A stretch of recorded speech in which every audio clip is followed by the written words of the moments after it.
Aimer, c'est comme voir avec le cœur. Tu t'es déjà demandé, est-ce que aimer pourrait être comme un aveugle qui aime, sans voir, mais avec son cœur? Est-ce qu'un aveugle peut vraiment tomber amoureux? La prière, c'est un peu comme ça. Dans ce monde plein de distractions, la prière est ce moment unique où l'âme rencontre son Créateur, dans une profondeur et une sincérité totale. C'est le moment où un cœur perdu dans le tumulte de la vie retrouve la paix et le sens. Quand tu te mets en prière, tu ne fais pas juste un rituel. Avec ton cœur, ton esprit et ton âme, tu te tournes vers Allah. Et ce geste, ce n'est pas juste un appel ordinaire, c'est une manière de raviver ce lien avec lui, d'exprimer ton amour et ta soumission. Le secret de la prière, ressentir Allah.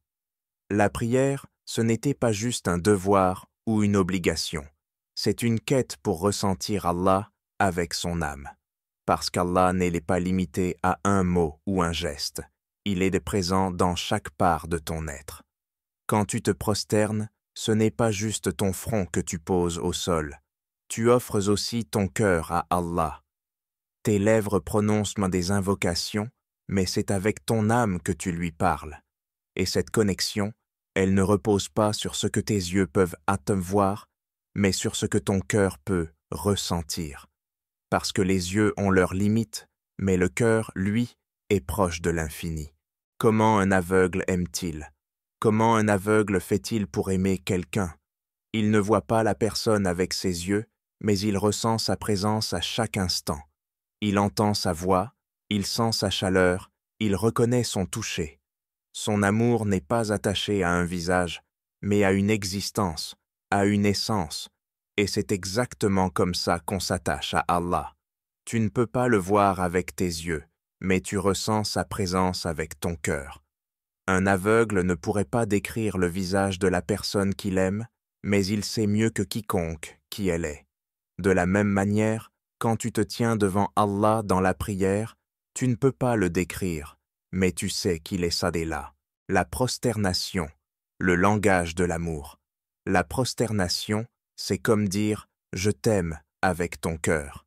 C'est comme murmurer « tu m'as manqué, je suis venu à toi ». Quand tu lances la prière et que tu croises les mains, ce n'est pas juste un geste, c'est ton âme qui dit « Seigneur, je me rends entièrement à toi ». Et cette soumission, elle te touche au plus profond. Quand tu es en prosternation, tous tes soucis, toutes tes envies et tes peurs disparaissent. À ce moment-là, il ne reste que toi et Allah. Voir Allah avec le cœur. Un aveugle ne peut pas décrire le visage de la personne qu'il aime, mais il la connaît mieux que quiconque. Et dans la prière, aimer Allah, c'est pareil. Tu ne le vois pas, mais tu ressens sa présence dans chaque fibre de ton être. Quand tu te prosternes, tu dis « Seigneur, je t'offre tout ce que j'ai ». La prosternation est l'endroit où l'amour pour Allah s'exprime dans sa forme la plus pure. Là, tes yeux ne voient rien, mais ton cœur voit tout. Comme un aveugle ressent l'amour, toi aussi tu ressens Allah avec ton âme. La prière, un voyage au-delà des yeux. La prière est un chemin pour rencontrer Allah, mais ce chemin ne passe pas par les yeux. Il traverse les profondeurs de ton cœur. C'est pourquoi la prière, c'est comme un aveugle qui regarde la personne qu'il aime. Tu t'attaches à Allah sans le voir, mais en ressentant sa présence à chaque instant. La prière, c'est se rapprocher de lui, ouvrir les yeux de ton cœur et découvrir un amour pur. Un aveugle aime quelqu'un sans voir son visage, mais en connaissant son existence. Toi aussi, dans la prière, tu ressens Allah. Même sans le voir, tu sais qu'il est avec toi. C'est cette connexion qui te rend plus fort et plus paisible dans ce monde. Alhamdulillah, la prière, c'est ça. Aimer sans voir, mais avec une certitude profonde dans le cœur.